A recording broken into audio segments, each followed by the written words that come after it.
Like the video, subscribe to the channel and press the bell icon for latest video updates. 7 ਮਹੀਨੇ ਹੋ ਗਏ ਜੀ। 16 11 20 ਦੀ application ਉਸ lady ਦੀ ਹੈ ਤੇ ਤਕਰੀਬਨ ਐ ਸਮਝ ਲਓ ਜਨਵਰੀ ਦੀ ਅੱਜ 5 ਮਹੀਨੇ ਹੋ ਗਏ ਉਹ ਸਿਟ ਇਨ ਪ੍ਰੋਟੈਸਟ 'ਚ ਬੈਠੀ ਹੈ ਕਮਿਸ਼ਨਰ ਦੇ ਦਫ਼ਤਰ ਦੇ ਬਾਹਰ। ਹੁਣ ਲਾਅ ਕੀ ਕਹਿੰਦਾ ਇਸ ਮੁਲਕ ਦਾ? ਲਾਅ ਇਹ ਕਹਿੰਦਾ ਹੈ ਕਿ ਇਸ ਕਿਸਮ ਦੀ ਜੇ ਕੰਪਲੇਂਟ ਆਂਦੀ ਹੈ ਪੁਲਿਸ ਨੂੰ ਸਟ੍ਰੇਟ ਅਵੇ ਉਹਨੂੰ ਐਫਆਈਆਰ 'ਚ ਕਨਵਰਟ ਕਰਕੇ ਇਨਵੈਸਟੀਗੇਸ਼ਨ ਕਰਨੀ, ਮਤਲਬ ਕੋਗਨੀਜ਼ੈਂਸ ਲੈਣਾ ਪੈਣਾ ਹੈਗਾ, ਮਤਲਬ ਇਦਾਂ ਦੀ ਕੇਸ ਐਫਆਈਆਰ ਤੋਂ ਬਿਨਾ ਤੁਸੀਂ ਕੋਈ ਇਨਵੈਸਟੀਗੇਸ਼ਨ ਕਰ ਹੀ ਨਹੀਂ ਸਕਦੇ। ਪਰ ਇਹ ਦੇਖੋ ਤੁਸੀਂ ਤਕਰੀਬਨ ਹੁਣ 7 ਮਹੀਨੇ ਤੋਂ ਉੱਪਰ ਹੋ ਗਏ, क्या 7 ਮਹੀਨੇ ਚ ਪੁਲਿਸ ਕੋਈ ਇਨਵੈਸਟੀਗੇਸ਼ਨ ਨਹੀਂ ਕਰ ਸਕੀ? क्या 7 ਮਹੀਨੇ ਸਫੀਸ਼ੀਐਂਟ ਫॉर ਦੀ ਪੁਲਿਸ? ਜਦ ਕਿ ਕੋਰਟਸ ਕਹਿੰਦੇ ਆ ਕਿ ਐਫਆਈਆਰ ਕਰਕੇ 2 ਮਹੀਨਿਆਂ ਦੇ ਵਿੱਚ ਤੁਸੀਂ ਚਲਾਓ। ਉਹਨੇ ਸਾਰੇ ਦਾ ਸਾਰਾ ਪੋਲੀਟੀਕਲ ਪ੍ਰੈਸ਼ਰ ਚ ਹੋ ਰਿਹਾ ਹੈ ਕਿਉਂਕਿ ਜਿਹੜਾ ਲੋਕਲ ਮੰਤਰੀ ਹੈ ਸਾਡੇ ਭਾਰਤ ਭੂਸ਼ਣ ਆਸ਼ੂ, ਉਹਨਾਂ ਦੀ ਇਹਨਾਂ ਨਾਲ ਬਹੁਤ ਮਿੱਤਰਤਾ ਹੈ ਤੇ ਬਹੁਤ ਪੁਰਾਣੀਆਂ ਸਾਂਝਾਂ ਕਾਰਪੋਰੇਸ਼ਨ ਦੇ ਸਮੇਂ ਦੀਆਂ ਇਕੱਠੇ ਸਾਰਾ। ਦਰਸ਼ਕੋ, ਲੁਧਿਆਣਾ ਦੇ ਐਮਐਲਏ ਸਿਮਰਜੀਤ ਬੈਂਸ ਵੈਸੇ ਇਲਾਕੇ ਵਿੱਚ ਤਾਂ ਉਹ ਕੰਮ ਕਰ ਰਹੇ ਨੋ ਡਾਊਟ, ਜਿੰਨਾ ਕਿ ਸਾਡੇ ਕੋਲ ਫੀਡਬੈਕ ਆਇਆ, ਪਰ ਇਦਾਂ ਦੀਆਂ ਜਿਹੜੀਆਂ ਇਹ ਵੀ ਹੈਗੀਆਂ ਵੀ ਜਦੋਂ ਪਿੱਛੇ ਉਹਨਾਂ ਨੇ ਗੁਰਦਾਸਪੁਰ ਦੇ ਡੀਸੀ ਨੂੰ ਥ੍ਰੈਟਨ ਕੀਤਾ ਸੀ, ਐਫਆਈਆਰ ਦਰਜ ਹੋਈ ਸੀ, ਮੁੜ ਕੇ ਉਹਦਾ ਕੋਈ ਪਤਾ ਨਹੀਂ ਲੱਗਾ ਉਹ ਕੈਂਸਲ ਹੋਏਗੀ ਜਾਂ ਕਿਉਂ ਨਹੀਂ ਐਕਸ਼ਨ ਲਿਆ ਹੈਗਾ। ਫਿਰ ਕੁਛ 1-2 ਰੇਪ ਦੇ ਕੇਸਸ ਚੱਲਦੇ ਹੈਗੇ ਆ ਤੇ ਉਹ ਵੀ ਕੁਝ ਫੀਡਬੈਕ ਆਉਂਦਾ ਰਹਿੰਦਾ ਹੈਗਾ। ਜੇ ਪੁਲਿਸ ਨੂੰ ਬੜੇ ਟਰਾਂਸਪੇਰੈਂਟ ਤਰੀਕੇ ਨਾਲ ਇਹਦੀ ਇਨਕੁਆਇਰੀ ਕਰਕੇ ਇਹ ਫੇਕ ਆ ਜਾਂ ਕਿ ਜੈਨੂਅਨ ਇਹੋ ਕੰਪਲੇਂਟ ਹੈਗੀ, ਇਹਦੇ ਤੇ ਐਕਸ਼ਨ ਲੈਣਾ ਚਾਹੀਦਾ ਹੈਗਾ। ਇਸ ਵਿਸ਼ੇ ਤੇ ਅਸੀਂ ਗੱਲਬਾਤ ਕਰਾਂਗੇ। ਸਾਡੇ ਨਾਲ ਆਨਲਾਈਨ ਲੁਧਿਆਣਾ ਤੋਂ ਜੁੜੇ ਨੇ ਹਰੀਸ਼ ਰਾਏ ਢਾਂਡਾ ਜੀ, ਜੋ ਕਿ ਸਾਬਕਾ ਐਮਐਲਏ ਹੈਗੇ ਆ, ਬਹੁਤ ਸੋਝੇ ਸਿਆਸਤਦਾਨ ਹੈਗੇ ਆ, Punjab and Haryana bar council ਦੇ ਚੇਅਰਮੈਨ ਰਹਿ ਚੁੱਕੇ ਹੈਗੇ ਆ ਤੇ ਇਸ ਵੇਲੇ ਮੈਂਬਰ ਵੀ ਹੈਗੇ। ਢਾਂਡਾ ਸਾਹਿਬ, ਸਾਡੇ ਪ੍ਰੋਗਰਾਮ ਵਿੱਚ ਬਹੁਤ ਬਹੁਤ ਸਵਾਗਤ ਹੈਗੇ। ਤੁਹਾਡੇ ਆਪਣੇ ਸ਼ਹਿਰ ਦੇ ਐਮਐਲਏ ਬੈਂਸ, ਖਾਸ ਤੌਰ ਤੇ ਗੁਰਦਾਸਪੁਰ ਦੀ ਗੱਲ ਤਾਂ ਮੈਂ ਬਾਅਦ 'ਚ ਕਰਦਾ ਹੈਗਾ, ਪਿੱਛੇ ਵੀ 6-7-8 ਮਹੀਨੇ ਪਹਿਲਾਂ ਇੱਕ ਰੇਪ ਦੇ ਚਾਰਜਸ ਲੱਗੇ ਸੀ, ਹੁਣ ਫੇਰਿਆ ਥੋੜੇ ਦਿਨਾਂ ਤੋਂ। ਇਹਦੇ ਵਿੱਚ ਸੱਚਾਈ ਕੀ ਹੈਗੀ? ਦਰਸ਼ਕ ਇਹ ਜਾਣਨਾ ਚਾਹੁੰਦੇ ਹੈਗੇ। ਭਾਜੀ, ਜਿਹੜੇ ਬੈਂਸ ਸਾਹਿਬ ਦੀ ਸਿਆਸਤ ਹੈ, ਇਹ ਸਿਆਸਤ ਇਹਨਾਂ ਦੀ ਰੋਬਿਨ ਹੁੱਡ ਵਰਗੀ ਸਿਆਸਤ ਹੈ। ਇਹ ਸ਼ੋਅ ਕਰਦੇ ਆ ਲੋਕਾਂ ਤੇ, ਆਪਣੇ ਵੋਟਰਾਂ ਦੇ ਬਹੁਤ ਉਹਨਾਂ ਦੀਆਂ ਮਦਦ ਕਰਦੇ ਆ, ਕਈਆਂ ਦੇ ਬਿਜਲੀ ਦੇ ਬਿੱਲ ਭਰ ਦਿੰਦੇ ਆ, ਰਿਸੋਰਸਿਸ ਇਹਨਾਂ ਦੇ ਇੰਨੇ ਪੈਦਾ ਕੀਤੇ ਹੋਏ ਆ, ਕਈਆਂ ਦੇ ਛੋਟੇ ਮੋਟੇ ਕੰਮ ਹੈ ਉਦਾਂ ਹੀ ਕਰਾ ਦਿੰਦੇ ਆ। ਪਾਣੀ ਦਾ ਕਨੈਕਸ਼ਨ ਲੈਣਾ ਤੁਸੀਂ ਅਪਲਾਈ ਨਹੀਂ ਕਰਨਾ, ਆਪਣੇ ਆਪ ਹੀ ਸਿੱਧਾ ਜੋੜ ਲਓ। ਸੀਵਰੇਜ ਦਾ ਕਨੈਕਸ਼ਨ ਲੈਣਾ ਤੁਸੀਂ ਅਪਲਾਈ ਨਾ ਕਰੋ, ਸਿੱਧਾ ਜੋੜ ਲਓ। ਤੁਸੀਂ ਹਾਊਸ ਟੈਕਸ ਦੇਣਾ ਤਾਂ ਪਰਚੀ ਪੜ ਸੁੱਟ ਦੇਣੀ, ਹਾਊਸ ਟੈਕਸ ਨਾ ਦਿਓ। ਤੁਸੀਂ ਬਿਜਲੀ ਦੀ ਕੁੰਡੀ ਲਾਣੀ ਹੈ, ਬਿਜਲੀ ਦੀ ਕੁੰਡੀ ਲਾ ਲਓ। ਕੋਈ ਆ ਜਾਵੇ ਉੱਥੋਂ ਨੂੰ ਕੁੱਟ ਦੋ ਜੇਈ ਨੂੰ, ਫਿਰ ਕੋਈ ਆ ਜਾਵੇ ਵੈਟ ਵਾਲਾ, ਜੀਐਸਟੀ ਵਾਲਾ, ਉਹਨੂੰ ਘੇਰ ਲਓ, ਉਹਨੂੰ ਜ਼ਲੀਲ ਕਰ ਦਿਓ। ਇੱਕ ਗੁੰਡਾਗਰਦੀ ਦੀ, ਬਾਹੂਬਲੀ ਦੀ ਸਿਆਸਤ ਇਹ ਅੱਜ ਦਿਨ ਚਲਾਉਂਦੇ ਆ। ਉਹਦੇ 'ਚ ਕਾਮਯਾਬ ਰਹੇ ਹੈ। 2 ਵਾਰ ਇਹ ਦੋਨੇ ਭਰਾ ਐਮਐਲਏ ਜਿੱਤੇ ਹੈ and total Akali Dal the vote bank ਇਹਨਾਂ ਨੇ ਆਪਣੇ ਵੱਲ ਅਟਰੈਕਟ ਕੀਤੀ ਹੋਈ ਹੈ। ਪਹਿਲੀ ਵਾਰ ਇਹਨਾਂ ਨੂੰ ਜਦ ਟਿਕਟ ਦਿੱਤੀ, ਇਹਨਾਂ ਨੇ ਨਕਾਰ ਕੇ ਆਜ਼ਾਦ 2 ਲੜੇ, ਦੋਨੇ ਜਿੱਤੇ। ਦੂਜੀ ਵਾਰ ਇਹਨਾਂ ਦਾ ਫੇਰ ਜਿੱਤਣਾ ਤਾਂ ਹੋ ਗਿਆ, ਆਮ ਆਦਮੀ ਪਾਰਟੀ ਨਾਲ ਟਾਈ ਅਪ ਕਰ ਲਿਆ ਤਾਂ ਜਿੱਤ ਗਏ। ਹੁਣ ਕਹਿੰਦੇ ਆ ਸਾਡੇ ਬੈਂਕ ਵੱਧ ਗਿਆ। ਦੇਖੋ, ਉਹਦੇ ਬਾਅਦ ਹੁਣ ਇਹਨਾਂ ਤੇ ਰੇਪ ਚਾਰਜਸ ਲੱਗੇ। ਰੇਪ ਚਾਰਜਸ ਇੱਕ ਲੇਡੀ ਨੇ ਲਾਏ। ਸਵਾਲ ਇਹ ਨਹੀਂ ਹੈ ਕਿ ਪਹਿਲੇ ਵਾਲੇ ਰੇਪ ਚਾਰਜਸ ਦਾ ਥੋੜਾ ਜਿਹਾ ਭੂਮਿਕਾ ਦੱਸੋ। ਮੇਰੇ ਖਿਆਲ 4-5-6 ਮਹੀਨੇ ਦੀ ਗੱਲ ਹੈ। 7 ਮਹੀਨੇ ਹੋ ਗਏ ਜੀ। 16 11 20 ਦੀ ਐਪਲੀਕੇਸ਼ਨ ਉਸ ਲੇਡੀ ਦੀ ਹੈ ਤੇ ਤਕਰੀਬਨ ਐ ਸਮਝ ਲਓ ਜਨਵਰੀ ਦੀ ਅੱਜ 5 ਮਹੀਨੇ ਹੋ ਗਏ ਉਹ ਸਿਟ ਇਨ ਪ੍ਰੋਟੈਸਟ 'ਚ ਬੈਠੀ ਹੈ ਕਮਿਸ਼ਨਰ ਦੇ ਦਫ਼ਤਰ ਦੇ ਬਾਹਰ। ਹੁਣ ਲਾਅ ਕੀ ਕਹਿੰਦਾ ਇਸ ਮੁਲਕ ਦਾ? ਲਾਅ ਇਹ ਕਹਿੰਦਾ ਹੈ ਕਿ ਇਸ ਕਿਸਮ ਦੀ ਜੇ ਕੰਪਲੇਂਟ ਆਂਦੀ ਹੈ ਪੁਲਿਸ ਨੂੰ ਸਟ੍ਰੇਟ ਅਵੇ ਉਹਨੂੰ ਐਫਆਈਆਰ 'ਚ ਕਨਵਰਟ ਕਰਕੇ ਇਨਵੈਸਟੀਗੇਸ਼ਨ ਕਰਨੀ, ਮਤਲਬ ਕੋਗਨੀਜ਼ੈਂਸ ਲੈਣਾ ਪੈਣਾ ਹੈਗਾ, ਮਤਲਬ ਇਦਾਂ ਦੀ ਕੇਸ ਐਫਆਈਆਰ ਤੋਂ ਬਿਨਾ ਤੁਸੀਂ ਕੋਈ ਇਨਵੈਸਟੀਗੇਸ਼ਨ ਕਰ ਹੀ ਨਹੀਂ ਸਕਦੇ। ਪਰ ਇਹ ਦੇਖੋ ਤੁਸੀਂ ਤਕਰੀਬਨ ਹੁਣ 7 ਮਹੀਨੇ ਤੋਂ ਉੱਪਰ ਹੋ ਗਏ, क्या 7 ਮਹੀਨੇ ਚ ਪੁਲਿਸ ਕੋਈ ਇਨਵੈਸਟੀਗੇਸ਼ਨ ਨਹੀਂ ਕਰ ਸਕੀ? क्या 7 ਮਹੀਨੇ ਸਫੀਸ਼ੀਐਂਟ ਫॉर ਦੀ ਪੁਲਿਸ? ਜਦ ਕਿ ਕੋਰਟਸ ਕਹਿੰਦੇ ਆ ਕਿ ਐਫਆਈਆਰ ਕਰਕੇ 2 ਮਹੀਨਿਆਂ ਦੇ ਵਿੱਚ ਤੁਸੀਂ ਚਲਾਓ। ਉਹਨੇ ਸਾਰੇ ਦਾ ਸਾਰਾ ਪੋਲੀਟੀਕਲ ਪ੍ਰੈਸ਼ਰ ਚ ਹੋ ਰਿਹਾ ਕਿਉਂਕਿ ਜਿਹੜਾ ਲੋਕਲ ਮੰਤਰੀ ਹੈ ਸਾਡੇ ਭਾਰਤ ਭੂਸ਼ਣ ਆਸ਼ੂ, ਉਹਨਾਂ ਦੀ ਇਹਨਾਂ ਨਾਲ ਬਹੁਤ ਮਿੱਤਰਤਾ ਹੈ ਤੇ ਬਹੁਤ ਪੁਰਾਣੀਆਂ ਸਾਂਝਾਂ ਕਾਰਪੋਰੇਸ਼ਨ ਦੇ ਸਮੇਂ ਦੀਆਂ, ਇਕੱਠੇ ਸਾਰਾ ਅੱਛਾ, ਇਸ ਕਰਕੇ ਗਵਰਨਮੈਂਟ ਵੱਲੋਂ ਸਾਰੀ indirect activity municipal support. Corporation ਨੂੰ ਯੂਜ਼ ਕਰਕੇ ਇਕੱਠੇ ਕਰਦੇ ਰਹੇ ਹੈ। ਸੋ ਉਹਨਾਂ ਦੀ ਇਹਨਾਂ ਨੂੰ ਪ੍ਰੋਟੈਕਸ਼ਨ ਹੈ, ਇੱਕ ਦੂਜੇ ਦੀ ਮਦਦ ਕਰਦੇ। ਹਾਂਜੀ, ਜਿਵੇਂ ਭਾਰਤ ਭੂਸ਼ਣ ਆਸ਼ੂ ਜੀ ਦੀ ਵਾਈਫ ਕਾਉਂਸਲਰ ਹੈ, ਉਹ ਖੜੀ, ਉਹਦੇ ਖਿਲਾਫ ਕੈਂਡੀਡੇਟ ਨਹੀਂ ਦੇਣਾ, ਇਹਨਾਂ ਦਾ ਕਜ਼ਨ ਖੜਿਆ, ਉਹਦੇ ਖਿਲਾਫ ਕੈਂਡੀਡੇਟ ਨਹੀਂ ਦੇਣਾ। ਮਤਲਬ ਇਹਨਾਂ ਦੀ ਓਪਨ ਮਿੱਤਰਤਾ ਹੈ, ਕੋਈ ਲੁਕੋ ਨਹੀਂ। ਐਂਡ ਭਾਰਤ ਭੂਸ਼ਣ ਆਸ਼ੂ ਅੱਜ ਬਹੁਤ ਸਟਰੋਂਗ ਕੈਪਟਨ ਅਮਰਿੰਦਰ ਹੈ ਜਿਹੜੇ, ਉਹਨਾਂ ਦੀਆਂ ਵੀ ਲਗਾਮਾਂ ਸ਼ਾਇਦ ਇਹਨਾਂ ਤੇ ਕੰਮ ਨਹੀਂ ਕਰ, ਕਿਉਂਕਿ ਉਹ ਸਿੱਧਾ ਗਾਂਧੀ ਪਰਿਵਾਰ ਦੇ ਵਿੱਚ ਐਂਟਰ ਹੋ ਚੁੱਕੇ। ਉਹੀ ਵਜ੍ਹਾ ਹੈ ਇਹ ਮੰਤਰੀ ਬਣੇ, ਉਹੀ ਵਜ੍ਹਾ ਹੈ ਕਿ ਅੱਜ ਇਹਨਾਂ ਨੂੰ ਕੋਈ ਉਂਗਲੀ ਨਹੀਂ ਲਾ ਸਕਦਾ, ਉਹੀ ਵਜ੍ਹਾ ਹੈ ਕਿ ਕਮਿਸ਼ਨਰ ਪੁਲਿਸ ਬੇਵੱਸ ਹੈ ਲੁਧਿਆਣੇ 'ਚ, ਉਹਦੇ ਕੋਲ ਕਿਸੇ ਕਿਸਮ ਦੀ ਕੋਈ, ਮੈਂ ਹੈਰਾਨ ਹੈ, ਕੋਈ ਸ਼ਕਤੀ ਹੀ ਨਹੀਂ ਕਿ ਉਹ ਲਾਅ ਫੋਲੋ ਕਰ ਲਵੇ। ਹੁਣ ਇਹਦੇ ਬਾਰੇ ਲਾਅ ਆਫ ਲੈਂਡ ਕਮਜ਼ੋਰ ਬੜਾ ਹੈ, ਜੇ ਸੁਪਰੀਮ ਕੋਰਟ ਦੀ ਗਾਈਡਲਾਈਨਸ ਨੂੰ ਮੰਨਦੀਆਂ ਨਹੀਂ ਪੁਲਿਸ ਅਥਾਰਟੀਜ਼, ਤਾਂ ਉਹਦਾ ਕੀ ਬਣੂ? ਇੱਕ ਪਾਸੇ ਸੁਪਰੀਮ ਕੋਰਟ ਨੇ ਇੱਕ ਸੈਕੰਡ ਸੋਮੋਟੋ ਕੇਸ ਲਿਆ ਹੋਇਆ, ਉਹਦੇ ਵਿੱਚ ਪੂਰੇ ਇੰਡੀਆ ਤੋਂ ਮੰਗੇ ਹੈ ਕਿ ਤੁਸੀਂ ਦੱਸੋ ਜਿਹੜੀਆਂ ਲੇਡੀਜ਼ ਦੀਆਂ ਕੇਸ ਹੈ ਪੈਂਡਿੰਗ ਤਾਂ ਨਹੀਂ ਪਏ, ਲੇਡੀਜ਼ ਦੇ ਕੇਸ ਵਿੱਚ ਤੁਸੀਂ ਲੇਡੀਜ਼ ਨੂੰ ਪ੍ਰੋਟੈਕਸ਼ਨ ਦਿੰਦੇ ਹੋ ਕਿ ਨਹੀਂ ਦਿੰਦੇ, ਤੁਸੀਂ ਲੇਡੀਜ਼ ਕੋਰਟ ਰੂਮ ਦੇ ਵਿੱਚ ਬੈਠਣ ਲਈ ਅਲੱਗ ਜਗ੍ਹਾ ਦਿੱਤੀ ਕਿ ਨਹੀਂ ਦਿੱਤੀ, ਜਿੱਥੇ ਮੁਲਜ਼ਮ ਫੇਸ ਟੂ ਫੇਸ ਨਾ ਹੋਵੇ, ਉਹਨੂੰ ਡਰਾ ਨਾ ਸਕੇ। ਕਿਆ ਤੁਸੀਂ ਇਸ ਕਿਸਮ ਦਾ ਮਾਹੌਲ ਪੈਦਾ ਕੀਤਾ ਹੈ ਕਿ ਲੀਗਲ ਸਰਵਿਸਿਜ਼ ਅਥਾਰਟੀਜ਼ ਦੇ ਵਿੱਚ ਜੇ ਉਹਨਾਂ ਨੂੰ ਕਿਸੇ ਕਿਸਮ ਦੀ ਗੁਜ਼ਾਰੇ ਦੀ ਲੋੜ ਆ, ਉਹ ਗੁਜ਼ਾਰਾ ਦਿੱਤਾ ਕਿ ਨਹੀਂ ਦਿੱਤਾ? ਇਹ ਸਵਾਲ ਕੀਤੇ। ਇਸੇ ਤਰ੍ਹਾਂ ਇੱਕ ਪੰਜਾਬ ਦੇ ਜੱਜ ਸਾਹਿਬ ਹੈ ਸਾਡੇ, ਜਸਟਿਸ ਰਾਜਨ ਗੁਪਤਾ ਜੀ, ਉਹਨਾਂ ਨੇ ਉਹਦੇ ਤੋਂ ਹੀ ਸੋਮੋਟੋ ਲੈ ਕੇ ਪੰਜਾਬ ਤੋਂ ਮੰਗੀ ਹੈ ਕਿ ਤੁਸੀਂ ਦੱਸੋ ਕਿ ਲੇਡੀਜ਼ ਦੇ ਕੇਸਿਸ ਪੈਂਡਿੰਗ ਤਾਂ ਨਹੀਂ, ਕਿਉਂਕਿ ਉਹਨਾਂ ਦੀ ਆਬਜ਼ਰਵੇਸ਼ਨ ਆਈ ਹੈ ਕਿ 6 ਲੱਖ ਕੇਸ ਰਜਿਸਟਰ ਹੁੰਦੇ ਆ ਕੰਟਰੀ 'ਚ ਸਾਲਾਨਾ ਕ੍ਰਾਈਮ ਦੇ, ਇੰਨੇ ਕੇਸ ਜਿਹੜੇ ਰਜਿਸਟਰ ਨਹੀਂ ਹੁੰਦੇ, ਜਿਹੜੇ ਬਾਹੂਬਲੀ ਬੰਦੇ ਆ ਧੱਕੇ ਕਰ ਜਾਂਦੇ ਆ ਤੇ ਪੁਲਿਸ ਕੇਸ ਨਹੀਂ ਰਜਿਸਟਰ ਕਰਦੀ, ਉਹ ਕੰਪਲੇਨੈਂਟ ਨੂੰ ਡਰਾ ਲੈਂਦੇ ਆ, ਕੰਪਲੇਨੈਂਟ ਨੂੰ ਖਰੀਦ ਲੈਂਦੇ ਆ, ਉਹਨੂੰ ਮਾਰ ਲੈਂਦੇ ਆ, ਜੋ ਹੱਥ ਕੰਡੇ ਹੁੰਦੇ ਆ ਇਸ ਕਿਸਮ ਦੇ ਗੁੰਡਿਆਂ ਤੇ ਬਦਮਾਸ਼ਾਂ ਦੇ, ਉਹ ਵਰਤਦੇ ਆ। ਇੱਕ ਮਿੰਟ, ਮੈਂ ਤੁਹਾਡਾ ਸਾਹਿਬ ਤੁਹਾਨੂੰ ਰੋਕਣਾ ਚਾਹੁੰਦਾ ਹੈਗਾ। ਮੰਨ ਲਓ ਇਹਦੇ ਵਿੱਚ ਇੱਕ ਤਾਂ ਇਹੋ ਹੈਗਾ ਵੀ ਜੈਨੂਅਨ ਕੰਪਲੇਨੈਂਟ ਹੈਗਾ, ਉਹ ਦੂਜਾ ਜਿਹੜਾ ਬੰਦਾ ਉਹ ਪਾਵਰਫੁਲ ਹੈਗਾ, ਚਾਹੇ ਪੋਲੀਟੀਕਲ ਬੰਦਾ ਨਾ ਵੀ ਹੋਵੇ, ਕਈ ਵਾਰ ਇੱਦਾਂ ਦੇ ਵੀ ਆਉਂਦੇ, ਪੈਸੇ ਵਾਲਾ ਬੰਦਾ ਹੈਗਾ, ਉਹ ਆਪਣਾ ਮੈਨੇਜ ਕਰ ਲੈਂਦਾ ਹੈਗਾ। ਇਹ ਪੋਲੀਟੀਕਲ ਬੰਦਾ ਹੋਵੇ ਫਿਰ ਤਾਂ ਫਿਰ ਉਹਦੇ ਸਾਹਮਣੇ ਕੌਣ ਟਿਕੇਗਾ। ਮੰਨ ਲਓ ਇੱਕ ਬਾਅਦ ਵਿੱਚ ਕਿਸੇ ਨੇ, ਲੜਕੀ ਨੇ ਜਾਂ ਲੇਡੀ ਨੇ ਕੰਪਲੇਂਟ ਦਿੱਤੀ, ਉਹ ਬਾਅਦ ਵਿੱਚ ਇਵੈਂਚੁਅਲੀ ਉਹ ਗਲਤ ਸਾਬਤ ਹੋਈ, ਫਿਰ ਉਸ ਲੇਡੀ ਦੇ ਖਿਲਾਫ ਐਕਸ਼ਨ ਲਿਆ ਜਾ ਸਕਦਾ ਕੋਈ ਕਿ ਨਹੀਂ? ਬਿਲਕੁਲ ਲਿਆ ਜਾ ਸਕਦਾ ਹੈ। ਅੱਛਾ ਜੀ, ਉਹਦੇ ਤੇ ਕੇਸ ਰਜਿਸਟਰ ਕੀਤਾ ਜਾ ਸਕਦਾ ਹੈ ਫॉर ਅ ਫਾਲਸ ਕੰਪਲੇਂਟ। ਉਹਦੇ 'ਚ ਦੇਖੋ ਲਾਅ ਬਰਾਬਰ ਹੈ।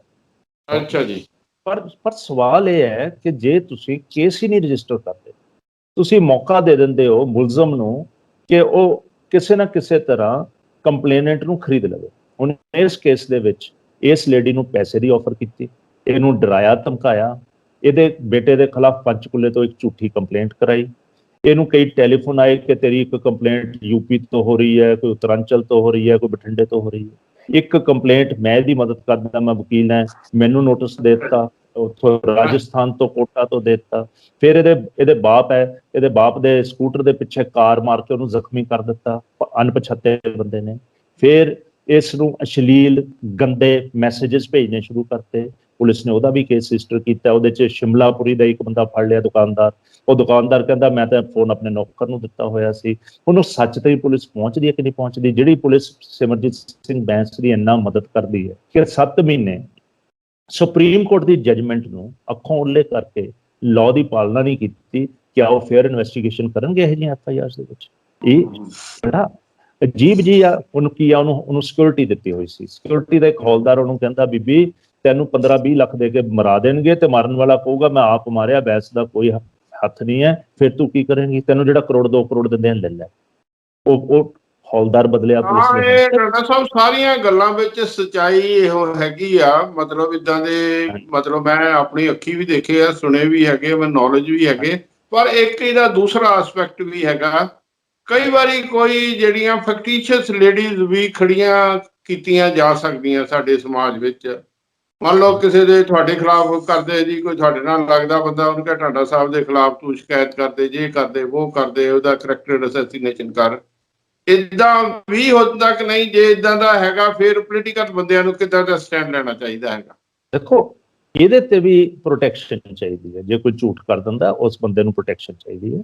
ਐਂਡ ਇਨਵੈਸਟੀਗੇਸ਼ਨ ਏਜੰਸੀ ਨੂੰ ਬੜਾ ਸਟਰੋਂਗ ਹੋਣਾ ਚਾਹੀਦਾ ਹੈ। ਉਹਨਾਂ ਕੋਲ ਜਿਹੜੇ ਟੂਲਸ ਆਫ ਇਨਵੈਸਟੀਗੇਸ਼ਨ ਹੈ ਉਹ ਸੋਫਿਸਟੀਕੇਟਡ ਉਹ ਹੋਣੇ ਪਤਾ ਤਾਂ ਲੱਗ ਜਾਂਦਾ ਹੁਣ ਕੌਣ ਸਹੀ ਆ ਕੌਣ ਗਲਤ ਆ। ਬਿਲਕੁਲ ਲੱਗ ਜਾਂਦਾ ਹੈ। ਪਰ ਐਟ ਦ ਸੇਮ ਟਾਈਮ ਇਸ ਕੰਪਲੇਨੈਂਟ ਨੇ WhatsApp ਮੈਸੇजेस ਦਿੱਤੇ ਹੈ, ਇਸ ਕੰਪਲੇਨੈਂਟ ਨੇ ਆਪਣੇ ਹਾਲਾਤ ਬਿਆਨ ਕੀਤੇ ਹੈ, ਇਸ ਕੰਪਲੇਨੈਂਟ ਨੇ ਅਪਰੋਚ ਕੀਤਾ ਬੈਂਸ ਦੀ ਇੱਕ ਮਹੱਲਾ ਪ੍ਰਧਾਨ ਨੂੰ, ਉਸ ਮਹੱਲਾ ਪ੍ਰਧਾਨ ਨਾਲ ਫਿਰ ਟੈਲੀਫੋਨਿਕ ਕਨਵਰਸੇਸ਼ਨ ਕੀਤੀ, ਉਹ ਕਨਵਰਸੇਸ਼ਨ ਵੀ ਉਹਦੇ ਕੋਲ ਰਿਕਾਰਡਡ ਹੈ। ਇਹਦੇ ਕੋਲ ਆਪਣਾ ਟੈਲੀਫੋਨ ਹੈ, ਉਸ ਟੈਲੀਫੋਨ ਦੇ ਵਿੱਚੋਂ WhatsApp ਵਾਲੇ ਮੈਸੇਜ ਵੀ ਮੈਂ ਦੇਖੇ ਥੋੜੇ ਜਿਹੇ ਇਹਨਾਂ ਕੋਲ ਹੈਗੇ ਲੇਡੀ ਕੋਲ ਰਿਟਰੀਵ ਕਰ ਸਕਦੇ ਆ ਮੈਸੇजेस, ਕਾਲ ਡਿਟੇਲਸ ਉਸਨੇ ਦੱਸਿਆ ਕਦ ਬੁਲਾਇਆ, ਤਾਂ ਇਹ ਟਾਵਰ ਲੋਕੇਸ਼ਨ ਟੈਲੀਫੋਨ ਦੀਆਂ ਕੱਢ ਸਕਦੇ ਆ ਉਸ ਲੇਡੀ ਦੀਆਂ ਕਿ ਬੈਂਸ ਉੱਥੇ ਸੀ ਕਿ ਇਹ ਉੱਥੇ ਸੀ ਕਿ ਨਹੀਂ ਸੀ। ਬਟ ਜੇ ਪੁਲਿਸ ਕੱਢੂਗੀ ਵੀ ਨਹੀਂ ਫਿਰ ਕੀ ਹਾਲਾਤ ਹੋਣਗੇ। ਪੁਲਿਸ ਨੂੰ ਕੱਢਣਾ ਚਾਹੀਦਾ ਸੀਗਾ ਜਿਸ ਜਗ੍ਹਾ ਤੇ ਲੇਡੀ ਕਹਿੰਦੀ ਹੈ ਕਿ ਮੇਰੇ ਬਾਪ ਨੂੰ ਡਰਾਉਣ ਆਏ, ਮੇਰੇ ਭਰਾ ਨੂੰ ਡਰਾਉਣ ਆਏ, ਮੈਨੂੰ ਡਰਾਉਣ ਆਏ, ਉੱਥੇ ਦੇ CCTV ਫੁਟੇਜ ਦੀਆਂ ਕਵਰੇਜ ਕੱਢਣੀਆਂ ਚਾਹੀਦੀਆਂ, ਪੁਲਿਸ ਨੇ ਕੱਢੀਆਂ ਹੀ ਨਹੀਂ। ਐਵੀਡੈਂਸ ਡਿਸਟਰੋਏ ਹੋਣ ਦੀ ਇਜਾਜ਼ਤ ਦਿੱਤੀ ਗਈ, ਪੂਰਾ ਐਵੀਡੈਂਸ ਡਿਸਟਰੋਏ ਕਰ ਦਿੱਤਾ ਪੁਲਿਸ ਨੇ ਰਲ ਕੇ। ਹੁਣ ਜਦ ਪੁਲਿਸ ਇੰਨਾ ਰਲੀ ਹੋਊਗੀ, ਹੁਣ ਦੇਖੋ 2 ਦਿਨ ਪਹਿਲਾਂ ਇੱਕ ਪੁਲਿਸ ਕਰਮੀ ਤੇ ਐਸੀ ਐਲੀਗੇਸ਼ਨ ਲੱਗੀ ਇੱਕ ਲੇਡੀ ਵੱਲੋਂ, 2 ਮਿੰਟ ਚ ਕੇਸ ਰਜਿਸਟਰ ਹੋ ਗਿਆ। ਇੱਕ ਜਲੰਧਰ DSP ਸਿਮਰਜੀਤ ਸਿੰਘ ਬੈਂਸ ਨੇ ਜਾ ਕੇ ਧਰਨਾ ਦਿੱਤਾ, ਉਹਦੇ ਤੇ ਕੇਸ ਰਜਿਸਟਰ ਹੋ ਗਿਆ, ਉਹਨੂੰ ਡਿਸਮਿਸ ਵੀ ਕਰਤਾ, ਹੁਣ ਉਹ ਬਰੀ ਹੋ ਗਿਆ। ਹੁਣ ਦੱਸੋ ਇਹੀ ਸਿਮਰਜੀਤ ਸਿੰਘ ਬੈਂਸ ਨੇ ਕੇਸ ਰਜਿਸਟਰ ਕਰਾਇਆ ਸੀ ਜਿਹੜੀ ਤੁਸੀਂ ਸਵਾਲ ਕੀਤਾ ਇਨੋਸੈਂਟਲੀ, ਉਹ ਵਿਚਾਰਾ ਬਰੀ ਹੋਇਆ, ਹਲੇ ਵੀ ਰੁਲਦਾ ਪਿਆ। ਉਹਦਾ ਕਸੂਰ ਕੀ ਸੀ? ਕਸੂਰ ਇਹ ਸੀ ਕਿ ਉਹਨੇ ਇੱਕ ਚਿੱਟੇ ਵਾਲੇ ਬੰਦੇ ਫੜ ਲਏ ਸੀ, ਉਹਨੂੰ ਲੋਕਲ MLA ਛੁਡਾਉਣਾ ਚਾਹੁੰਦਾ ਸੀ, ਉਹਨੇ ਨਹੀਂ ਛੱਡਿਆ ਤੇ ਲੋਕਲ MLA ਦੀ ਮਦਦ ਕਰਨ ਲਈ ਇਹ ਬੈਂਸ ਸਾਹਿਬ ਨੇ ਜਾ ਕੇ ਖੜੇ ਹੋ ਗਏ। ਤੇ ਕੰਪਲੇਨੈਂਟ ਕੌਣ ਕਰਨ ਵਾਲੀ ਸੀ? ਜਿਹੜੇ ਚਿੱਟਾ ਫੜਿਆ ਸੀ ਉਹਦੀ ਘਰ ਵਾਲੀ ਸੀ। ਮੰਨ ਲਓ ਇੱਕ ਟਾਂਡਾ ਸਾਹਿਬ ਜਿਵੇਂ ਕੋਈ ਆਫੀਸਰ ਹੈਗਾ ਇਮਾਨਦਾਰੀ ਨਾਲ ਕੰਮ ਕਰਨਾ ਚਾਹੁੰਦਾ ਹੈਗਾ, ਪੁਲਿਸ ਵਾਲਾ ਜਾਂ ਕੋਈ ਹੋਰ ਹੈਗਾ ਜਿਹੜਾ MLA ਨੂੰ ਨਹੀਂ ਪਸੰਦ ਹੈਗਾ, ਇਹਨਾਂ ਕੋਲ MLA ਕੋਲ ਬਹੁਤ ਸਾਰਿਆਂ ਕੋਲ ਇਹ ਵੀ ਸੁਣਦੇ ਆ ਇੱਦਾਂ ਦੇ ਲੇਡੀਜ਼ ਵਗੈਰਾ ਹੁੰਦੀਆਂ ਹੈਗੀਆਂ, ਉਹਦੇ ਖਿਲਾਫ ਕੋਈ ਝੂਠੀ ਸ਼ਿਕਾਇਤ ਦੇਤੀ, ਇੱਦਾਂ ਵੀ ਹੁੰਦਾ ਹੈਗਾ? ਹੋ ਸਕਦਾ ਹੈ ਕਈ ਥਾਂ ਤੇ ਵਿਕਟਮਾਈਜੇਸ਼ਨ ਐਸੀ ਵੀ ਹੁੰਦੀ ਹੈ, ਪਰ ਇਹੋ ਜਿਹੇ ਕੇਸ ਉਹਦੇ ਵਿੱਚ ਜਿਹੜਾ ਝੂਠਾ ਹੈਗਾ ਜੇ ਪੁਲਿਸ ਇਨਵੈਸਟੀਗੇਸ਼ਨ ਸਹੀ ਕਰੇ ਤਾਂ ਐਕਸਪੋਜ਼ ਹੋ ਜਾਂਦਾ, ਆ ਜਾਂਦੇ ਆ ਤੱਥ ਅੱਗੇ। ਅੱਛਾ, ਇਹ ਰੇਅਰ ਕੇਸਿਸ ਹਾਂਜੀ ਰੋਂਗਲੀ ਕੇਸ ਹੈਰਸਮੈਂਟ ਵੀ ਹੋਈ, ਸਜ਼ਾ ਵੀ ਹੋਈ। ਮੈਂ ਲੁਧਿਆਣਾ ਦਾ ਇੱਕ ਕੇਸ ਦੇਖਿਆ, ਉਹਦੇ ਵਿੱਚ ਜੱਜ ਨੇ ਇੱਕ ਲੁਧਿਆਣੇ ਦੇ ਮੇਰੇ ਹੀ ਵਾਕਫ ਸੀ, ਉਹਨਾਂ ਦਾ ਮੈਨੂੰ ਕੇਸ ਪਤਾ ਹੈ ਕਿ ਉਹਨਾਂ ਦੇ ਭਰਾ ਨੇ ਹੀ ਇੱਕ ਲੇਡੀ ਖੜੀ ਕਰਕੇ ਉਹਨਾਂ ਦੀ ਕਨਵਿਕਸ਼ਨ ਕਰਤੀ ਕੋਰਟ ਨੇ। ਸਾਰਾ ਐਵੀਡੈਂਸ ਡਿਫੈਂਸ ਦਾ ਸੀਗਾ ਕਿਉਂਕਿ ਉਹ ਭਰਾ ਮਗਰ ਲੱਗਿਆ ਹੋਇਆ ਸੀ। ਹੁਣ ਮੈਂ ਕੀ ਕਮੈਂਟ ਕਰਾਂ, ਇਹ ਜਿਹੇ ਵੀ ਡਿਲੂਟਡ ਜੱਜਿਸ ਹੈਗੇ ਜਿਹਨੇ ਆਰਡਰ ਕੀਤਾ, ਹੁਣ ਹਾਈ ਕੋਰਟ ਚ ਪੈਂਡਿੰਗ ਹੈ, ਜਦ ਨਿਕਲੂ ਦੇਖਾਂਗੇ। ਵਿਕਟਮਾਈਜ਼ ਵੀ ਹੁੰਦੇ ਆ ਲੋਕ, ਜਿਹੜੇ ਹਰਟ ਕੇਸਿਸ ਹੈ, ਮਰਡਰ ਕੇਸਿਸ ਹੈ, ਉਹਦੇ ਚ ਵੀ ਵਿਕਟਮਾਈਜ਼ ਹੁੰਦੇ ਆ। ਲੋਕਾਂ ਦਾ ਮਰਡਰ ਕੋਈ ਕਰ ਜਾਂਦਾ ਤੇ ਚੱਕ ਕੇ ਝੂਠੇ ਨਾਮ ਲਿਖਾ ਦਿੰਦੇ ਆਈ ਵਿਟਨੈਸ ਬਣ ਕੇ। ਤੁਹਾਡੇ ਜਿੰਨੇ ਮੋਟਰ ਵਹੀਕਲ ਦੇ ਕੇਸ ਹੈ ਉਹ 80% ਕੇਸਾਂ ਦੇ ਵਿੱਚ ਆਈ ਵਿਟਨੈਸ ਝੂਠਾ ਹੁੰਦਾ। ਹੁਣ ਜੇ ਇਸ ਕਿਸਮ ਦੀ ਪੁਲਿਸ ਇਨਵੈਸਟੀਗੇਸ਼ਨ ਕਰੂਗੀ ਤਾਂ ਕੀ ਕਰਾਂਗੇ? ਇਹ ਸਮਾਂ ਆ ਗਿਆ ਹੈ ਕਿ ਅਸੀਂ ਮਾਡਰਨ ਇਨਵੈਸਟੀਗੇਸ਼ਨ ਜਿਹੜੀਆਂ ਡਿਵੈਲਪਡ ਕੰਟਰੀਜ਼ ਹੁੰਦੀਆਂ ਉਸ ਢੰਗ ਨਾਲ ਇਨਵੈਸਟੀਗੇਸ਼ਨ ਸਾਡੀਆਂ ਹੋਣੀਆਂ ਚਾਹੀਦੀਆਂ ਤਾਂ ਕਿ ਕੋਈ ਬੇਗੁਨਾਹ ਫਸੇ ਨਾ। ਜਦ ਇਨਵੈਸਟੀਗੇਸ਼ਨ ਵੀਕ ਹੁੰਦੀ ਹੈ ਤਾਂ ਸਹੀ ਮੁਲਜ਼ਮ ਵੀ ਬਰੀ ਹੋ ਜਾਂਦੇ ਆ, ਕਿਉਂਕਿ ਤੁਹਾਡੇ ਵਿੱਚ ਇੰਨੇ ਨੁਕਸ ਰਹਿ ਜਾਂਦੇ ਆ ਇਨਵੈਸਟੀਗੇਸ਼ਨ ਦੇ ਵਿੱਚ, ਕਰੂਤੀਆਂ ਰਹਿ ਜਾਂਦੀ ਹੈ ਕਿ ਤੁਸੀਂ ਕੁਝ ਵੀਕ ਕੇਸ ਬਣਾ ਕੇ ਭੇਜ ਦਿਓ, ਬਰੀ ਹੋ ਜਾਂਦੇ ਆ ਲੋਕੀ। ਇਹ ਜਿਹੜੀ ਪੋਲੀਟੀਕਲ ਇੰਟਰਫੀਅਰੈਂਸ ਹੈ ਪੁਲਿਸ ਤੇ, ਇਹ ਖਤਮ ਕਰਨੀ ਚਾਹੀਦੀ ਹੈ। ਇਨਵੈਸਟੀਗੇਸ਼ਨ ਪਾਰਟ ਵਾਲੀ ਜਿਹੜੀ ਪੁਲਿਸ ਹੈਗੀ ਉਹ ਟੋਟਲ ਤੇ ਟੋਟਲ ਇੰਡੀਪੈਂਡੈਂਟ ਆਟੋਨੋਮਸ ਬਣਾਉਣੀ ਪਊਗੀ ਇਸ ਕੰਟਰੀ ਦੇ ਵਿੱਚ। ਤੁਸੀਂ ਦੇਖੋ ਨਾ ਕਿੰਨੇ ਸਟਰੋਂਗ ਸਿਸਟਮਸ ਆ ਅਮਰੀਕਾ ਦੇ, ਕੋਈ ਇੱਕ ਵਕੀਲ ਉੱਠ ਕੇ ਪ੍ਰੋਸੀਕਿਊਸ਼ਨ ਕਿਸੇ ਦੀ ਕਰ ਸਕਦਾ ਜੇ ਤੁਸੀਂ ਨਹੀਂ ਕਰਦੇ। ਸਾਡੇ ਕੋਲ ਪ੍ਰੋਬਲਮ ਕੀ ਹੈ, ਜਿਹੜੀ ਇਨਵੈਸਟੀਗੇਸ਼ਨ ਉਹ ਮੋਨੋਪੋਲੀ ਹੈ ਪੁਲਿਸ ਕੋਲ, ਕੋਈ ਹੋਰ ਕਰ ਹੀ ਨਹੀਂ ਸਕਦਾ। ਜੇ ਪੁਲਿਸ ਨੇ ਇੱਕ ਨਿਕੰਮਾ ਆਫੀਸਰ ਇਨਵੈਸਟੀਗੇਸ਼ਨ ਤੇ ਲਾਤਾ, ਉਹ ਉੱਥੇ ਪ੍ਰੋਪਰ ਐਵੀਡੈਂਸ ਉਹਨੇ ਇਕੱਠਾ ਨਹੀਂ ਕੀਤਾ, ਉਹ ਬਰੀ ਹੋ ਜਾਂਦਾ ਮੁਲਜ਼ਮ। ਇਹ ਗੱਲਾਂ ਦੇਖਣ ਯੋਗ ਹੈ। ਇਹ ਬਹੁਤ ਇੱਕ ਤੁਹਾਡੇ ਨਾਲ ਹੋਰ ਗੱਲ ਦੱਸੋ, ਮੰਨ ਲਓ ਕੋਈ ਪੁਲਿਸ ਵਾਲਾ ਕੋਈ ਆਫੀਸਰ ਕਰ ਰਿਹਾ ਜਾਂ ਕੋਈ ਹੋਰ ਕਰ ਰਿਹਾ, ਇੱਕ ਦੋ ਬੰਦੇ, ਜਿਹੜਾ ਪੈਸੇ ਵਾਲਾ ਜਾਂ ਇਨਫਲੂਐਂਸ਼ੀਅਲ ਲੀਡਰ ਆ, ਉਹ ਪੈਸੇ ਨਾਲ ਵੀ ਉਹਨਾਂ ਨੂੰ ਖਰੀਦ ਲੈਂਦਾ ਹੈਗਾ ਤੇ ਉਹਨੂੰ ਵਿਕਟਮ ਨੂੰ ਇਨਸਾਫ ਨਹੀਂ ਮਿਲਦਾ, ਏਦਾਂ ਵੀ ਹੁੰਦੀ ਹੈ? ਬੋਥ ਵੇਜ਼ ਹੈ। ਇਹੋ ਜਿਹਾ ਵੀ ਹੈ ਕਿ ਸਿਰਫ ਤੇ ਸਿਰਫ ਪੈਸੇ ਲੈਣ ਲਈ ਕੇਸ ਰਜਿਸਟਰ ਕੀਤਾ ਜਾਂਦਾ ਹੈ ਤੇ ਫਿਰ ਪੈਸੇ ਲੈ ਕੇ, ਮੇਰੀ ਨਜ਼ਰ 'ਚ ਇੱਕ ਕੇਸ ਹੈ, ਇੱਕ ਪੰਜਾਬ ਦਾ ਨੋਨ ਸਿੰਗਰ ਸੀ, ਉਹਦੇ ਅਗੇਂਸਟ ਰੇਪ ਕੇਸ ਕਰਤਾ। ਉਹ ਸਿੰਗਰ ਕੋਲ 1000 ਪੇਜਿਸ ਦੀ ਟੈਲੀਫੋਨਿਕ ਕਨਵਰਸੇਸ਼ਨ ਸੀ, ਉਹਨੂੰ ਹਬੀ ਕਹਿ ਕੇ ਬੁਲਾਉਂਦੀ ਸੀ, ਉਹਦੇ ਨਾਲ ਹਰ ਕਿਸਮ ਦੀ ਜਿਹੜੀ ਹਸਬੈਂਡ ਵਾਈਫ ਵਰਗੀ ਟਾਕ ਹੈ ਉਹ ਜੀ ਟਾਕ ਸੀਗੀ। ਅਲਟੀਮੇਟਲੀ ਉਹਨੇ ਗਿਵ ਅਪ ਕਰਤਾ, ਕਿਉਂਕਿ ਜਦ ਇਹੋ ਜਿਹਾ ਰਿਲੇਸ਼ਨਸ਼ਿਪ ਹੁੰਦਾ ਹੈ ਤੇ ਉਹ ਲਗਾਤਾਰ ਮੋਨਿਟਰੀ ਬੈਨੀਫਿਟਸ ਲੈਂਦੀਆਂ ਹੈ ਜਿਹੀਆਂ ਲੇਡੀਜ਼।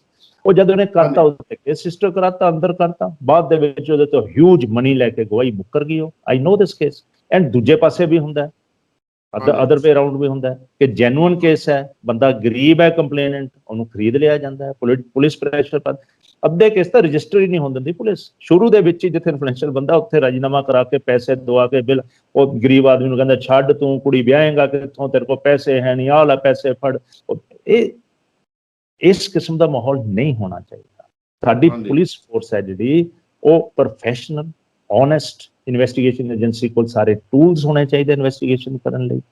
ਇਹ ਪਰਪਸ ਕੀ ਹੈ ਕ੍ਰਿਮੀਨਲ ਜਿਹੜਾ ਲਾਅ ਦਾ ਹੈ ਕਿ ਬੇਗੁਨਾਹ ਫਸੇ ਨਾ, ਗੁਨਾਹਗਾਰ ਬਚੇ ਨਾ। ਇੱਕ ਟਾਡਾ ਸਾਹਿਬ ਕੋਈ ਸੁਪਰੀਮ ਕੋਰਟ ਵੱਲੋਂ ਕੋਈ ਇਸ ਤਰ੍ਹਾਂ ਦੀ ਇੰਸਟਰਕਸ਼ਨ ਨਹੀਂ, ਜਿਹੜੇ ਇਸ ਤਰ੍ਹਾਂ ਦੇ ਰੇਪ ਦੇ ਐਲੀਗੇਸ਼ਨ ਆ ਜਿਹੜੇ ਉਹ ਮਤਲਬ ਅਜੇ ਇਨਕੁਆਇਰੀ ਹੋਣੀ ਆ, ਉਹ ਮਹੀਨੇ ਜਾਂ 1.5-2 ਮਹੀਨੇ ਵਿੱਚ ਹਰ ਹਾਲਤ ਵਿੱਚ ਪੁਲਿਸ ਨੂੰ ਕੰਪਲੀਟ ਕਰਨੀ ਪਵੇ? ਕੋਈ ਇਦਾਂ ਦੀ ਡੈਡਲਾਈਨ ਵੀ ਹੈ? ਡੁੱਬੀ ਤਾਂ ਜੇ ਸਾਰ ਨਾ ਆਵੇ। 5 ਜੱਜਾਂ ਦਾ ਫੈਸਲਾ, 5 ਜੱਜਸ ਜਜਮੈਂਟ ਕਨਸਟੀਟਿਊਸ਼ਨ ਲਲਿਤਾ ਕੁਮਾਰੀ ਚ। ਉਹਦੇ ਚ ਕਿਹੜੀ ਚੀਜ਼ ਹੈ ਰਿਸਪੈਕਟ ਜਿਹੜਾ ਕੋਰਟ ਨੇ ਡੀਲ ਨਹੀਂ ਕੀਤਾ।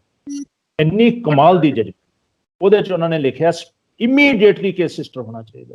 ਉਹਨਾਂ ਨੇ ਲਿਖਿਆ ਕਿੱਦਾਂ ਇਨਵੈਸਟੀਗੇਸ਼ਨ ਕਰਨੀ ਹੈ, ਇਮੀਡੀਏਟਲੀ ਉਹਦੀ 164 ਤੇ ਬਿਆਨ ਕਰਾਓ, ਉਹਦਾ ਮੈਡੀਕਲ ਐਵੀਡੈਂਸ ਕਰੋ, ਉਹਦੀ ਪ੍ਰੋਟੈਕਸ਼ਨ ਦਿਓ ਕਿ ਕੋਈ ਡਰਾ ਨਾ ਲਵੇ। ਇਹੋ ਜਿਹੇ ਕੇਸਾਂ ਦੇ ਵਿੱਚ 2 ਮਹੀਨੇ ਦੇ ਵਿੱਚ ਉਹਦਾ ਚਲਾਨ ਦਿਓ ਕੋਰਟ ਦੇ ਵਿੱਚ। ਕੋਰਟਸ ਨੂੰ ਕਿਹਾ ਹੈ ਕਿ ਜਿੱਥੇ MLA MPs ਹੈ ਉਹਨਾਂ ਦੇ ਕੇਸ ਡੇ ਟੂ ਡੇ ਚੱਲਣੇ ਚਾਹੀਦੇ ਨੇ, ਉਹਨੂੰ ਕੋਈ ਡਿਲੇ ਨਹੀਂ ਹੋਣੀ ਚਾਹੀਦੀ। ਪਰ ਹੁੰਦਾ ਕੀ ਹੈ, ਇਹ ਨੀਚਲੇ ਇਗਨੋਰ ਕਰੀ ਜਾਂਦੇ ਆ। ਸੁਪਰੀਮ ਕੋਰਟ ਆਰਡਰ ਪਾਸ ਕਰਕੇ ਅੱਗੇ ਐਕਸ਼ਨ ਨਹੀਂ ਲੈਂਦੇ। ਕੋਰਟ ਨੂੰ ਐਕਸ਼ਨ ਵੀ ਤਾਂ ਲੈਣਾ ਚਾਹੀਦਾ ਨਾ।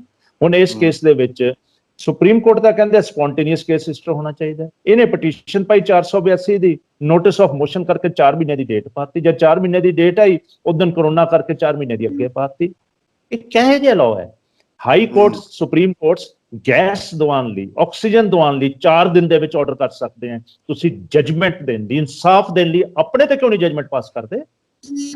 ਇੱਕ ਟਾਡਾ ਸਾਹਿਬ ਤੁਸੀਂ ਥੋੜਾ ਜਿਹਾ ਇਸ਼ਾਰਾ ਕੀਤਾ ਸੀ, ਮੰਨ ਲਓ ਕਿਸੇ ਲੇਡੀ ਨੇ ਜਾਂ ਲੜਕੀ ਨੇ ਕੋਈ ਇਸ ਤਰ੍ਹਾਂ ਦੀ ਕੰਪਲੇਂਟ ਕੀਤੀ ਹੈਗੀ ਆ ਜਿਹਦੇ ਤੇ ਇਨਕੁਆਇਰੀ 'ਚ ਸਾਬਤ ਹੋ ਗਿਆ ਹੈਗਾ ਵੀ ਇਹ ਜਿਹੜਾ ਹੈਗਾ ਵਾਕਿਆ ਉਹਦੇ ਨਾਲ ਕੋਈ ਇਸ ਤਰ੍ਹਾਂ ਦੀ ਜ਼ਿਆਦਤੀ ਹੋਈ ਆ।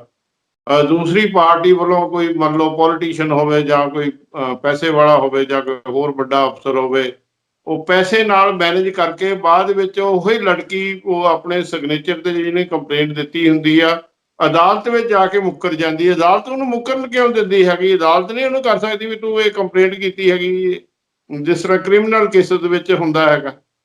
ਕਰਨਾ ਚਾਹੀਦਾ।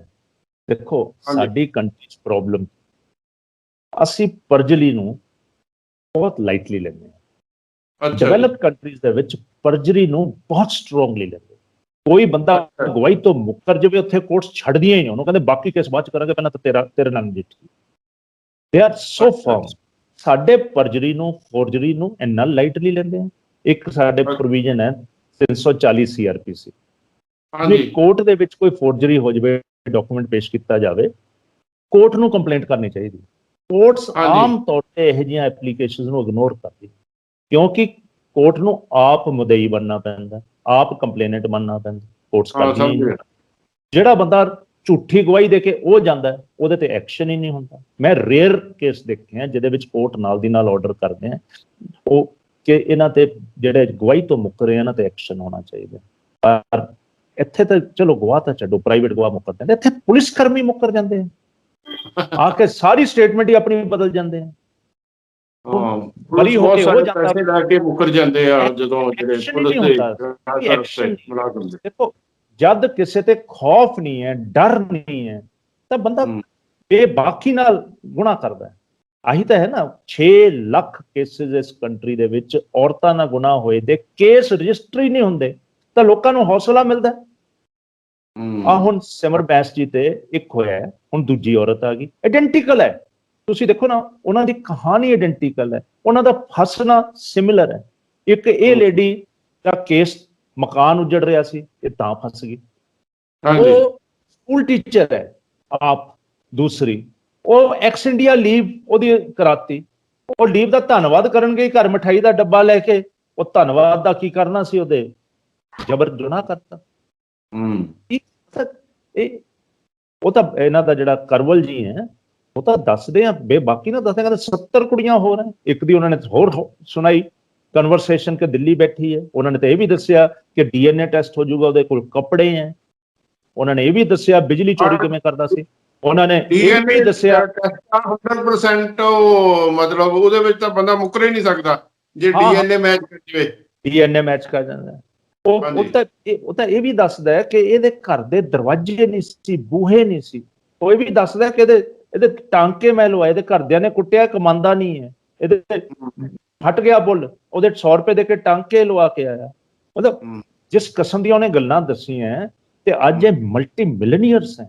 ਮਲਟੀ ਮਿਲੀਅਨੀਅਰਸ 12 ਏਕੜ 'ਚ ਕੋਠੀ ਪਾਈ ਹੋਈ ਹੈ। ਮੈਂ ਤਾਂ ਸੁਣਿਆ ਹੈਲੀਪੈਡ ਵੀ ਉੱਥੇ ਬਣਾਇਆ ਹੋਇਆ, ਸਭ ਕੁਝ, ਕਿ ਆਉਣ ਵਾਲੇ ਮੁੱਖ ਮੰਤਰੀ ਜੀ ਬਣਨਗੇ, ਇਹੋ ਜਿਹੀ ਕੋਠੀ ਚਾਹੀਦੀ ਹੈ, ਰਾਜੇ ਦਾ ਮਹਿਲ ਚਾਹੀਦਾ। ਸਵਾਲ ਤੁਹਾਡਾ ਸਾਹਿਬ, ਇਹ ਜਿਹੜਾ ਗੁਰਦਾਸਪੁਰ ਦਾ ਜਿਹੜਾ DC ਨਾਲ ਹੋਇਆ ਸੀ, ਜਿਹੜਾ ਬਟਾਲਾ ਪੁਲਿਸ ਨੇ SDM ਦੀ ਸ਼ਿਕਾਇਤ ਤੇ ਰਜਿਸਟਰ ਕੀਤਾ ਸੀ, ਮੇਰੇ ਖਿਆਲ 7-8 ਧਾਰਾਵਾਂ ਵੀ ਲੱਗੀਆਂ ਸੀ, ਉਹ ਕੇਸ ਕੈਂਸਲ ਹੋ ਗਿਆ ਪੁਲਿਸ ਆਪਣੇ ਕਿ ਜਾਂ ਉਹ ਹੈਗਾ? ਉਹਦੇ ਬਾਰੇ ਸਾਡੇ ਦਰਸ਼ਕਾਂ ਨੂੰ ਦੱਸੋ। ਬੜੀ ਹਾਰਡ ਹਿਟਿੰਗ ਜਜਮੈਂਟ ਦੇ ਨਾਲ ਸੈਸ਼ਨ ਜੱਜ ਨੇ ਬੇਲ ਡਿਸਮਿਸ ਕੀਤੀ ਕਿ ਹੈਬਿਚੁਅਲ ਕ੍ਰਿਮੀਨਲ ਹੈ, ਇਹਦੇ ਤੇ ਇੰਨੇ ਕੇਸਿਸ ਪੈਂਡਿੰਗ। ਤੁਸੀਂ ਦੇਖੋ, ਇੱਕ ਨੇ ਤਹਿਸੀਲਦਾਰ ਨੂੰ ਕੁੱਟਿਆ ਹੀ ਨਹੀਂ, ਉਹਨੂੰ ਨੰਗਾ ਕੀਤਾ, ਉਹਦੇ ਕੱਪੜੇ ਦਾ ਪਿਸਤੌਲ ਚੱਕ ਕੇ ਲੈ ਗਿਆ। ਉਹ ਕੇਸ ਹੁਣ 7 ਸਾਲ ਦਾ ਹਾਈ ਕੋਰਟ ਦੇ ਵਿੱਚ ਸਟੇ ਕਰਾਇਆ ਹੋਇਆ। ਮੈਨੂੰ ਸਟੇ ਕਿਵੇਂ ਕਰਾਇਆ ਉਹ ਵੀ ਮੈਨੂੰ ਪਤਾ ਹੈ। ਉਹ ਇੱਕ ਫਲਿਮਜ਼ੀਕਲ ਗੱਲ ਕਰਕੇ ਇਹਨੇ ਗਿਆ ਕਿ CBI ਕੋਰਟ 'ਚ ਚੱਲਣਾ ਚਾਹੀਦਾ। ਮੁਦਈ ਕਹਿੰਦਾ ਜੀ CBI 'ਚ ਭੇਜ ਦਿਓ, ਕੋਰਟ ਤਾਂ ਕੋਰਟ ਹੀ ਹੈ। ਪਰ AG ਆਫਿਸ ਨੂੰ ਯੂਜ਼ ਕਰਕੇ ਉਸ ਨੂੰ ਅੱਜ ਤਾਈਂ ਲਟਕਾਇਆ ਹੋਇਆ, ਉਸ ਕੇਸ ਨੂੰ 7 ਸਾਲ ਹੋ ਗਏ ਉਸ ਨੂੰ ਲਟਕਾਏ ਕੇਸ ਨੂੰ। ਇਹ ਜਿਹੜੇ ਹੁੰਦੇ ਆ ਨਾ ਇਸ ਕਿਸਮ ਦੇ ਪਾਵਰਫੁਲ ਬੰਦੇ, ਇਹਨਾਂ ਨੂੰ ਹੱਥ ਕੰਡੇ ਆ ਸਾਰੇ ਆਉਂਦੇ ਆ। ਬੜਾ ਅਨਫੋਰਚੂਨੇਟ ਮਾਹੌਲ ਹੈ ਇਸ ਕੰਟਰੀ ਦਾ, ਇੱਥੇ ਇਨਸਾਫ ਨਹੀਂ ਕਿਸੇ ਨੂੰ ਮਿਲਦਾ। ਇਹੀ ਦਰਦ ਨੂੰ ਲੈ ਕੇ ਮੈਂ ਲੱਗਿਆ ਹੋਇਆ ਇਸ ਕੇਸ 'ਚ, ਇਸ ਲੇਡੀ ਦੇ ਕੇਸ 'ਚ ਮੈਂ ਲੱਗਿਆ। ਮੈਂ ਘੱਟ ਜਰਿਆ, ਮੈਨੂੰ ਰੇਪਿਸਟ ਕਹਿ ਦਿੱਤਾ, ਮੈਨੂੰ ਕਹਿ ਦਿੱਤਾ ਮੈਂ ਰੇਪ ਦਾ ਕਨਵਿਕਟਡ ਹੈ, ਮੇਰੇ ਤੇ ਇੱਕ ਚੋਰੀ ਦਾ ਕੇਸ ਰਜਿਸਟਰ ਕਰਵਾ ਦਿੱਤਾ। ਉੱਥੇ ਇੱਕ SSP ਹੈਗਾ, ਡੈਲਿਊਟਡ ਗੰਦਾ ਆਦਮੀ SSP, ਮੈਨੂੰ ਕੋਈ ਸ਼ਰਮ ਨਹੀਂ ਆਉਂਦੀ ਕਹਿਣ ਦੇ। ਆਸ਼ੂ ਹੈ ਜਿਹੜਾ, ਉਹਦਾ ਕਰਿੰਦਿਆਂ ਦਾ ਕੰਮ ਕਰਦਾ, ਉਹਦੇ ਜਿਹਦੇ ਵੱਲੋਂ ਕੇਸ ਰਜਿਸਟਰ ਕਰਾਇਆ। ਜਿਹੜੇ ਪੁਲਿਸ ਅਫਸਰ ਇਦਾਂ ਦੇ ਪੋਲੀਟੀਸ਼ੀਅਨਾਂ ਦੇ, ਮੈਨੂੰ ਸੁਣੋ ਭਾਜੀ, ਕੌਨਫਲਿਕਟ ਆਫ ਇੰਟਰਸਟ ਦੇਖੋ।